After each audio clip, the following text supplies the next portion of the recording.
సింగరేణి కాలనీస్లో ఉన్నటువంటి ఎంప్లాయీస్కి ఒక్కొక్క ఎంప్లాయీకి 1,95,610 రూపాయలు ఈ సందర్భంగా పండగ సందర్భంగా పంపిణీ చేసే కార్యక్రమాన్ని ప్రకటిస్తూ ఉన్నాం.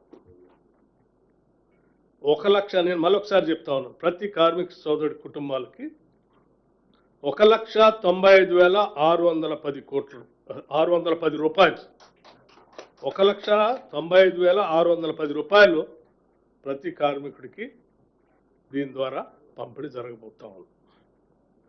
ఇకపోతే 30,000 మంది కాంట్రాక్ట్ వర్కర్స్ ఉన్నారు. సింగరేణి చరిత్రలో ఇంతవరకు ఎప్పుడు కూడా వాళ్ళకి లాభాల్లో వాటా పంపిణీ చేసే కార్యక్రమం ఎప్పుడు జరగలేదు. కాంగ్రెస్ ప్రభుత్వం, ఇందిరమ్మ ప్రభుత్వం వచ్చిన తర్వాత గౌరవ ముఖ్యమంత్రి గారు, మంత్రిమండలి మొత్తం కూడా ఒక ఆలోచన చేసింది. కార్మిక సోదరులు కాంట్రాక్ట్ లేబర్ అయినప్పుడు కూడా వాళ్ళకు కూడా ఎంతో కొంత మనం ఈ లాభాల్లో పండుగ సందర్భంగా చేయాలనేటువంటి ఆలోచనతో వాళ్ళకు కూడా ప్రాఫిట్ షేర్ని దాదాపు ప్రతి ఎంప్లాయీకి 5,500 రూపాయల లెక్క